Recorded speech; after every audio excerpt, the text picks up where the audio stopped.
Oke, mari kita sambung lagi kelanjutan dari novel Player Who Return After 10,000 Years. Tidak hanya anggota kultus iblis, bahkan para iblis nampak sangat terkejut tak kala Jarahas dikalahkan hanya dengan satu serangan saja.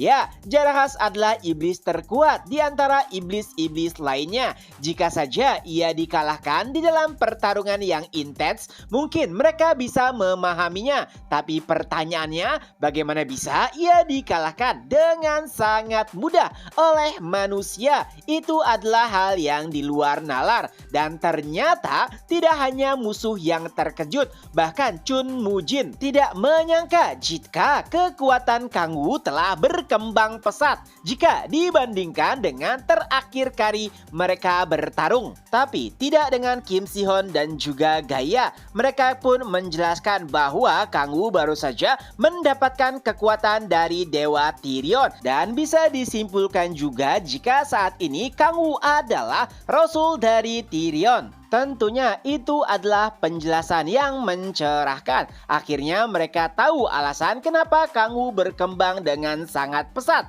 Tapi nampaknya Yongju sama sekali tidak percaya dengan omong kosong tersebut. Alasannya tentu saja karena Yongju tahu benar bagaimana perkembangan Kang Wu dari awal pertama kali mereka bertemu.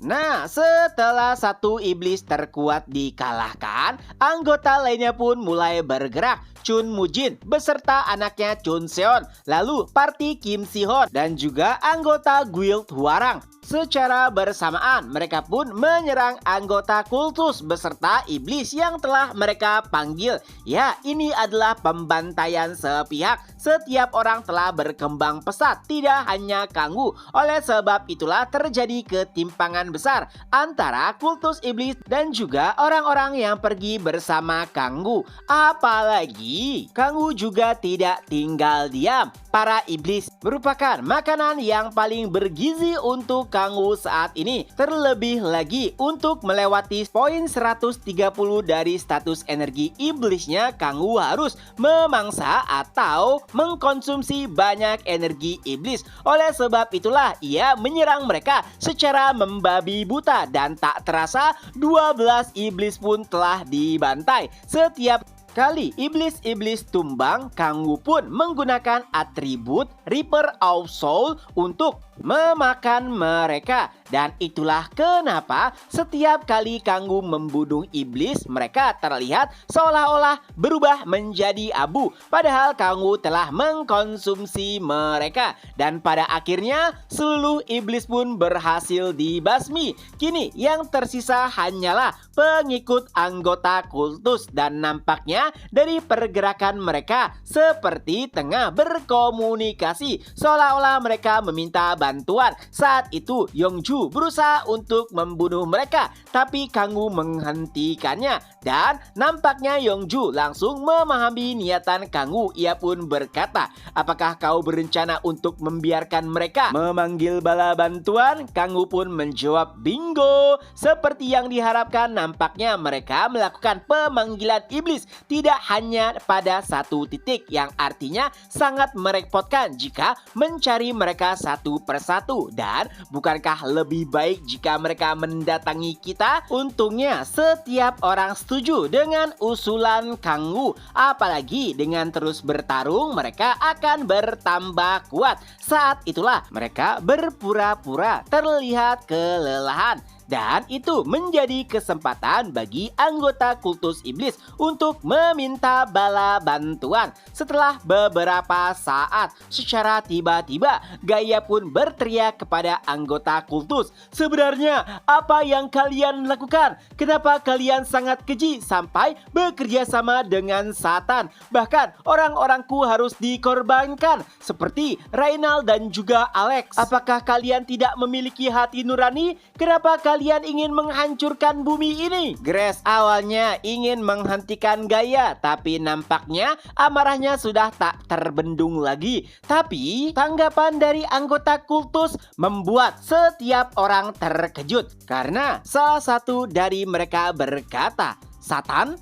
Apa yang kau maksud? Memang benar mereka bekerja sama dengan iblis, tapi itu bukan Satan. Lalu siapa itu Alex dan juga Reynald? Kami benar-benar tidak mengetahuinya. Ya, pernyataan tersebut membuat setiap orang terdiam. Karena walaupun mereka adalah musuh, perkataan mereka terdengar sangat jujur. Itu tentunya membuat Kang Wu pusing. Jika terus dilanjutkan, mungkin sandiwaranya bisa terbongkar. Oleh sebab itulah, Kang Wu menggunakan trik lainnya untuk mengakhiri situasi tersebut. Perlahan, cahaya keemasan menyelimuti tubuhnya. Ya, auranya bahkan lebih kuat daripada apa yang Kang Wu gunakan sebelumnya. Tidak hanya itu, gaya bicara Kang Wu tiba-tiba berubah. Ia pun berteriak, "Apa yang kau katakan? Apakah kau pura-pura tidak mengetahuinya? Apakah kau pikir aku tidak tahu siapa yang telah membunuh anak-anakku?"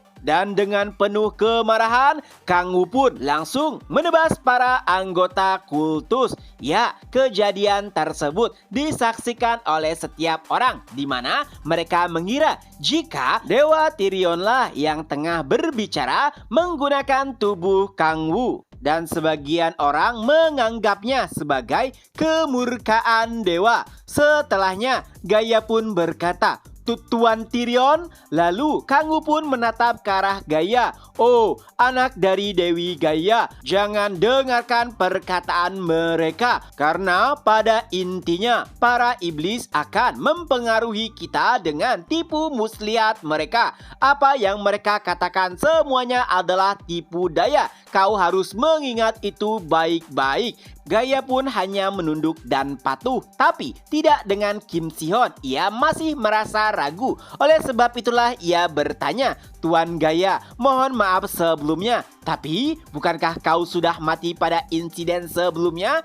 Tentunya itu membuat Kang Wu sedikit terkejut. Ia hampir melupakan hal tersebut. Tapi untungnya Kang Wu bisa memberikan jawaban yang logis. Ia pun berkata, "Oh itu, pada intinya keilahiankulah yang telah mati dan aku hanyalah tubuh tanpa cangkang. Sepertinya aku masih bisa muncul beberapa kali lagi dan yang terpenting ingatlah pesanku bahwa para iblis seringkali menipu manusia dengan sifat licik dan juga tindakan mereka. Jadi berhati-hatilah." Dan perlahan cahaya keemasan di tubuh Kang Wu pun menghilang. Lalu Kang Wu pun pura-pura rubuh dan bertanya, "Apa yang sebenarnya terjadi?" Kim Si-hyun pun menanggapinya, "Hyung Nim, apakah kau tidak ingat?" Kang Wu menjawab, "Ya, sebenarnya apa yang terjadi?" Kim Si-hyun menjelaskan bahwa Dewa Tyrion baru saja meminjam tubuhnya. Di sini Kang Wu berpura-pura linglung, lalu ia kembali bertanya,